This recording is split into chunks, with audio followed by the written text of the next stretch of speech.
Hello beautiful people, today blog వచ్చేసి cooking blog అనమాట. So easy and healthy recipe. మనకి vegetables అవైలబుల్గా లేనప్పుడు, ఓన్లీ కొత్తిమీర అలాంటివి ఉన్నప్పుడు కొత్తిమీర రైస్ అయితే ఈజీ అంటే ఈజీ, చాలా ఈజీ రెసిపీ అనమాట. సో టుడే నేను కూడా మన లంచ్ బాక్స్ కోసం అదే చేసుకున్నాను. అది ఎలా చేయాలి ఏంటి అనేది నేను మీకు ఈ వీడియోలో చూపించబోతున్నాను అనమాట. సో చూస్తున్నారు కదా, ఇది కొత్తిమీరది జ్యూస్ అనమాట. కొత్తిమీర అండ్ నాకు అంటే మనం తీసుకునే రైస్కి కారంకి తగినట్టు, అంటే మీరు ఎంత స్పైసీగా తింటారో దానికి తగినట్టు పచ్చిమిర్చి కూడా అందులో వేసి మిక్సీ చేసుకోవాలన్నమాట. సో మిక్సీ చేసుకున్న ఆ కొత్తిమీర పచ్చిమిర్చి ఈ జ్యూస్ని పక్కన పెట్టేసుకోవాలి. నెక్స్ట్ వచ్చేసి తాలింపు కోసం కరివేపాకు ఎండుమిర్చి అండ్ ఈ పచ్చిమిర్చి కూడా 1 లేదా 2 తీసుకోవాలి. ఆనియన్స్. లెట్స్ స్టార్ట్ అనమాట. సో ఇక్కడ పాన్ పెట్టేసుకొని ఆయిల్ వేసేసుకున్న తర్వాత తాలింపు కోసం ఆవాలు, జీలకర్ర కూడా వేసేసుకోవాలి. సో జీలకర్ర వేసేసుకున్న తర్వాత ఆనియన్స్ అయితే వేసుకుంటాను, మిగతా కావాల్సినవి తాలింపుకి ఎండుమిర్చి, ఆనియన్స్, సో అవన్నీ కూడా వేసేసుకుంటానమాట. చూస్తున్నారు కదా ఎలా చిటపట్లు ఆడుతున్నాయో. నెక్స్ట్ ఇంకా ఆనియన్స్, ఎండుమిర్చి వేసేసాము. సో అవి కొంచెం మార్చాలి, బట్ ఏంటంటే మార్చలేదు. సో అలా తర్వాత పచ్చిమిర్చి, ఆ తర్వాత ఆనియన్స్ ఇలా అది ఫ్రై అవుతున్నప్పుడు వచ్చే స్మెల్ అయితే భలే ఉంటుంది అబ్బా, నాకైతే చాలా ఇష్టం.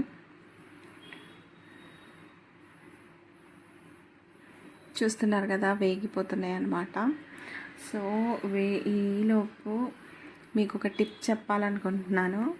చాలామంది ఏంటంటే ఈ అంటే కొంతమంది కొత్తిమీర తినరనమాట. సో వాళ్ళ స్మెల్ కూడా పడదు.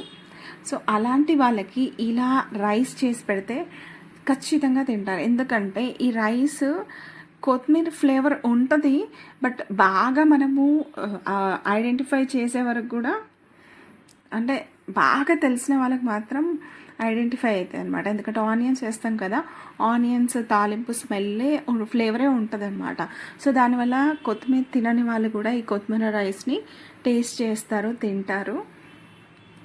చాలా అంటే చాలా టేస్టీగా అయితే ఉంటుంది. సో చూస్తున్నారు కదా, మళ్ళీ మన కుకింగ్ వీడియోలోకి వచ్చేద్దాం. ఆనియన్స్ అయితే మగ్గిపోతున్నాయి. ఇలా ఫ్రై చేస్తున్నాను, మరీ అంత ఓవర్గా బ్రౌన్ కలర్ వచ్చే వరకు కాకుండా సో నార్మల్గానే ఫ్రై చేస్తున్నా.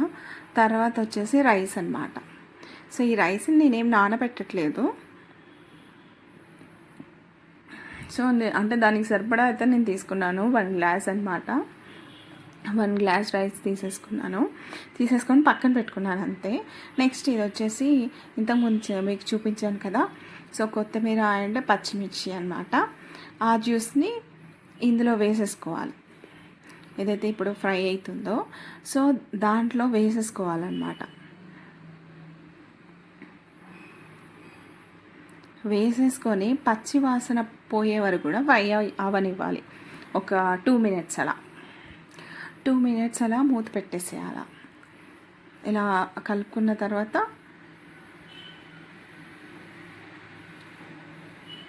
క్యాప్ పెట్టేసేయాలి. ఆ తర్వాత వచ్చేసి మగ్గిపోతుంది. చూసారు కదా ఎలా ఉందో. సో ఏంటంటే పచ్చి వాసన పోతుంది అనమాట, ఆ కొత్తిమీర స్మెల్ అనేది పోతుంది. సో ఇలా కలిపేసుకోవాలి. మనకు ఆల్రెడీ తెలిసిపోతుంది, కలుపుతూ ఉంటేనే స్మెల్ వచ్చేస్తూ ఉంటుంది కదా, సో తెలిసిపోతుంది అనమాట. సో ఇందులో నేను సాల్ట్ వేసాను, బట్ మీకు చూపించలేదు. సాల్ట్ అయితే సరిపడా సాల్ట్ వేసాను. నెక్స్ట్ వచ్చేసరికి వాటర్ వేసేసుకోవాలి, అంటే నార్మల్గా ఎసరులాగా అనమాట. సో నేను సరిపడా వాటర్ అయితే వేసేసుకొని ఇలా కలిపేసుకొని, చూసారు కదా ఎలా గ్రీన్ కలర్లో కనిపిస్తుంది. సో ఇంకా వాటర్ అయితే ఎసరైతే వచ్చేసింది. నెక్స్ట్ ఏం చేస్తే నేనైతే కడిగి పెట్టేసుకున్నాను. రైస్ నానబెట్టలేదు నేనైతే. సో బాస్మతి అయితే నానబెట్టాల్సిన అవసరం ఉంటుంది. సో ఇది నేను ఇంట్లో వాడుకునే రైస్ కాబట్టి నానబెట్టలేదు, జస్ట్ కడిగేసి వాటర్ లేకుండా చేసి ఇందులో వేసేసాను అనమాట. సో చూస్తున్నారు కదా ఎంత యమ్మీగా అనిపిస్తుందో. గ్రీన్ కలర్, నేనైతే ఫస్ట్ అయితే ఏంటి గ్రీన్ కలర్లో ఉంది అనుకున్నాను. బట్ ఏంటంటే రైస్ చూసాక నాకు అర్థమైంది, చాలా అంటే చాలా బాగుంది, చాలా టేస్టీగా అయితే ఉంది. సో కొత్తిమీర అంటే తినని వాళ్ళు మనం ప్లేట్లో నుంచి పక్కన పెట్టే వాళ్ళు కూడా తినేస్తారు. సో ఫైనల్లీ ఇలా వచ్చేసింది అనమాట రైస్. నార్మల్గా కుక్ చేసుకుంటాం కదా, అలాగే కుక్ చేసేసుకోవాలి. సో ఫైనల్గా ఇలా వచ్చింది. చాలా పొడి పొడిగా, చాలా అంటే చాలా బాగుంది. స్మెల్ అయితే సూపర్గా వచ్చిందనమాట. సో ఇలా ముద్దే కానీ ఇంకా వెంటనే ఆలస్యం చేయకుండా లంచ్ బాక్స్ తెచ్చేసుకున్నాను. లంచ్ బాక్స్లో పెట్టేసుకుంటున్నాను. ఆ రోజు కూడా మా ఆఫీస్లో కూడా అందరూ చాలా బాగుంది అన్నారు. సో అందరు టేస్ట్ చేశారు, బాగా చేసావు కస్తూరి అని అన్నారు. దీని కాంబినేషన్లో రైతా అయితే బాగుంటుంది అని అన్నారు. సో నేనైతే ప్లెయిన్ రైస్ తినడానికి ఇష్టపడతాను. ఇలాంటివి అయితే నేను అలాగే తీసుకెళ్ళాను, వాళ్ళు కూడా చాలా బాగుంది అన్నారు. సో ఈ రెసిపీ మీకు ఎలా అనిపించింది అనేది నాకు కామెంట్ చేయండి. ఇంకెలాంటి వీడియోస్ కావాలనేది కూడా కామెంట్ చేయండి. సో నా వీడియో చూసే ప్రతి ఒక్కరు కూడా వీడియోని అయితే తప్పకుండా లైక్ చేయండి, షేర్ చేయండి. మన కస్తూరి ఛానల్ టాక్స్ని సబ్స్క్రైబ్ చేసుకోండి.